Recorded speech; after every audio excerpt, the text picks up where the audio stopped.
नमस्कार सांग माने आम ओडिशा विलेज कुकिंग चैनल को आपण मानकु स्वागत जनाउची। आज अमृतभंडा फूल रे आपण मानक पई दुईटी रेसिपी नै आसीची। एबे त वर्षा सीजन आसी गलानी बारी घर मानकरे अमृतभंडा गछ कळी जाईची सेथिरे भी अधिक फूल होई जाईची। आ आपण माने देखि पारुथिबे मु केते अधिक फूल संग्रह करके आनीची। ए फूल को मु भल भाबरे बनेकी ताकू धोई नउची। एबे चलंतु अमृतभंडा फूल को आमे भल भाबरे सिजेई नबा। पानी गरम हो जाइए सब फूल को सिझे नवा। एबे घोरेगी 5 मिनट फूल को सिझे नवा। सिझेबार आमर 5 मिनट हो गला। देखंतु फूल भी आमर भल भाबरे सिझी जाइए। फूल सिझेला बेले टिके अधिक पानी देइथिबे। पानी दबारे जमा कंजूस करिवेनी। जते अधिक पानी देबे फूलटा सेते भल भाबरे सिझिबो। आ फूल को अधिक आमर सिझेबानी। फूलटा आमर फक्का सिझा हबो। देखंतु फूलटा आमर फक्का सिझा हे आसिलानी। एबे ताको आमे छाणी नबा। एबे चलंतु प्रथम रेसिपी में आमर कौन सब जिनस रही देखि नबा।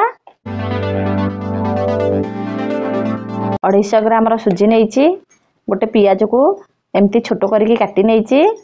बोदी की भी छोट करके काटी नहींची। लंका 4टा को नहींथिली ताको भी काटी नहींची। एठे भेरसुंगा पत्र 2 बाखुड़ा नहींची। गोटे बड़ साइज रा आलू को भी एमती छोट करके काटी नहींची। गोटे गाजर को भी छोट करके काटी नहींची। ता संगे मु गोटे छोट लेंबू नहींची। करेई गरम हो गलानी सुजी की भाजी नबा। बे सुजी की भल भाबरे मु भाजी देलिनी।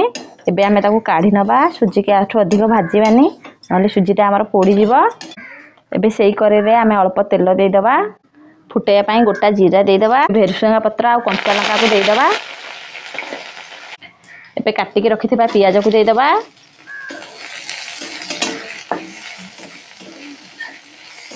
एबे काटी के रखिथिबा बोदी की दे दबा।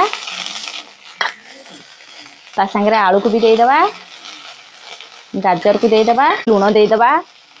एबे भल भाबरे भाजी नबा। सिझेई के रखिथिबा भंडा फूल को दे दबा। एबे ताकू भी भल भाबरे भाजी नबा। एबे गोटे चामच हळदी गुंड दे दबा। एबे परिबा हमर अल्प सिझी गलानी भाजी के रखिथिबा सुजी की दे दबा। एबे भल भाबरे सुजी संगे परिबा को मिसेई दबा। आगुरु आमे सुजी की भाजी की रखिथिले सेथिबाई बेसी समय भाजीबा किछि दरकार नाही।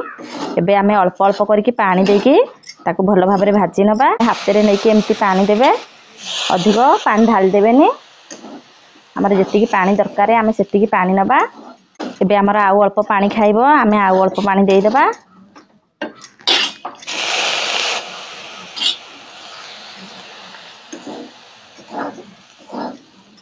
उपमा टिकी सखाळ जलखिया संगे खाई परिबे। एबे आमे जो लेंबू नैथिले ताकू चिपुडी दबा। भल भाबरे मिसेई दबा। उपमाटा टिके खटा टाइप रो लागिबो। खाइया को भी बहुत भल लागिबो। एबे उपमा रे आमे आउ अल्प पानी देई दबा। बेसी झुरझुरिया लागुची। उपमाटा बेसी झुरझुरिया रहिले टिके भल लागेनी। आउ झुरझुरिया हले आमे ता संगे टिके तरकारी बनेइथिले भल लागि थाए।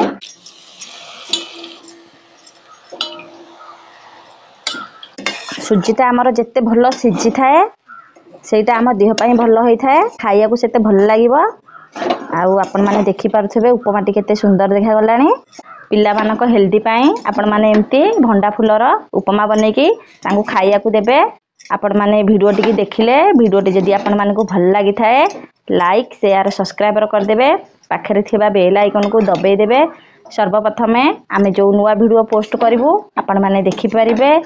आपण माने जदी आउ किछि नुवा वीडियो देखिया को चाहुछंती हमकु कमेंट करके जणैले आमे आपण मानक पई वीडियो बनेकी देखाइबु। एबे हमर अमृत भंडा उपमा हे जाईची। एबे चलंतु सेकंड रेसिपी टिकी देखि नबा। सेकंड रेसिपी पई मु नैची अरुआ चावल बटा भंडा फूल को देई दबा। गोटे चामच जीरा गुंड, गोटे चामच गरम मसला, गोटे चामच धनिया गुंड, गोटे चामच हळदी गुंड, गोटे चामच लंका गुंड, आवश्यक अनुसार लूण दे दबा। गोटे पियाज को काटी के रखिथिली ताकू भी दे दबा। एबे सब को भल भाबरे गोळेई नबा।